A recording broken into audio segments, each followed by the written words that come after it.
akartṛtvamabhoktṛtvaṃ svātmano manyate yadā tadā kṣīṇā bhavantyeva samastāścittavṛttayaḥ.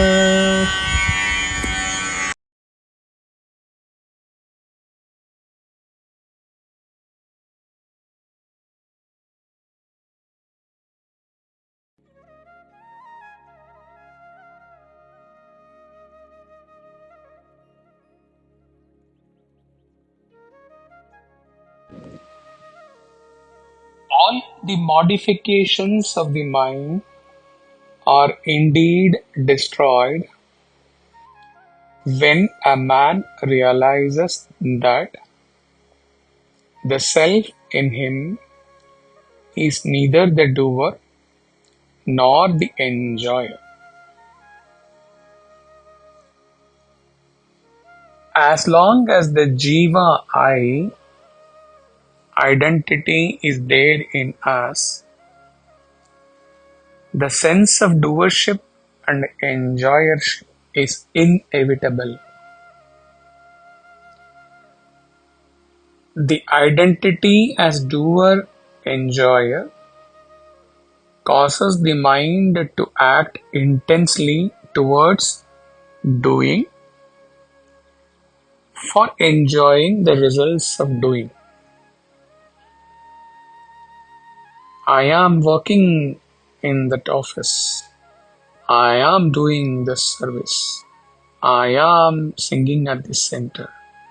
I am doing all this for the family. As long as this doership is there, mind can never be at rest. And the wanting to enjoy the results of my doership, like the recognition in the office, recognition of my singing, appreciation for the service, a recognition for taking care of family, all these things would be there.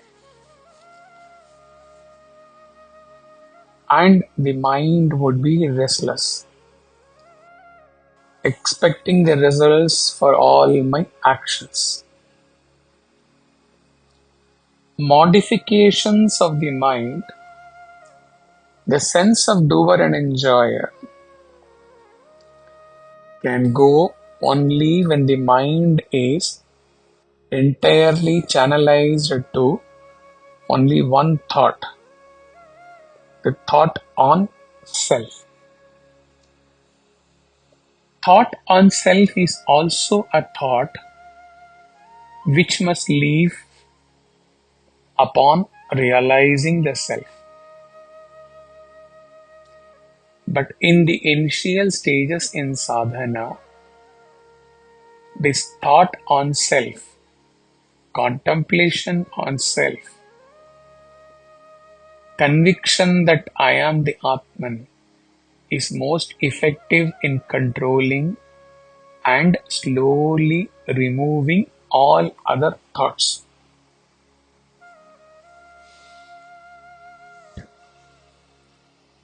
Thought on self is not a thought in the normal sense, says Chinmaya, and he proves that. For a thought to be classified as a thought, there has to be a subject which is thinking, and there has to be an object about which the subject is thinking. Say, I want to buy that car, particular car. In this, I am the subject and the special car which I want to buy is the object. And me, the subject, is thinking on the object car. However, when one thinks about self, one contemplates on Aham Brahmasmi or any of the other Mahavakyas or any such thought on Atman, the one who is thinking on the Atman is the subject, and the self on which he is thinking, that Atman is also a subject. So there is no object here. Since object is not here in this thought on Atman,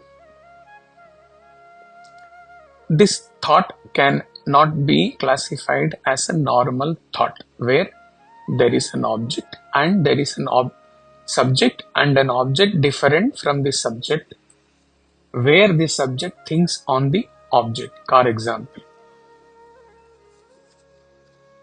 that is why any spiritual thought taken up genuinely, any meditation, any activity in devotion taken up sincerely, do not come under the umbrella of desire, doer, enjoyer, etc. Once self is realized, then this thought, I am Brahman, or I am aware that I am the self, this thought, all this awareness also goes.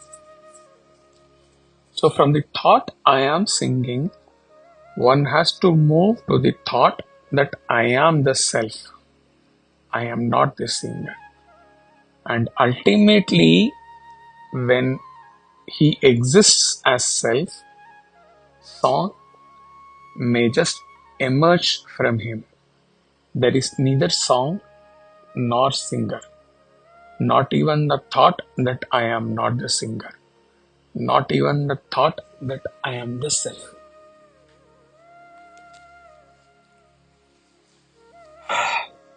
Let's see the commentary.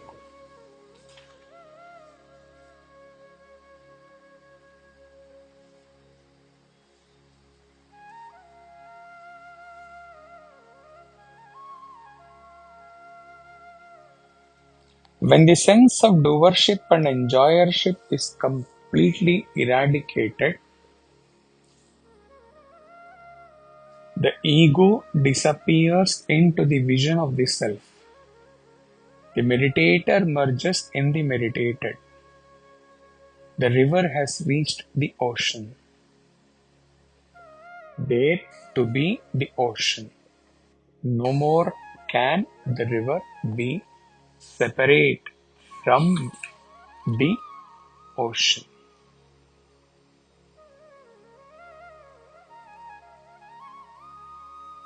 A short but a deep talk for a very deep contemplation. Hari Om Tat Sat.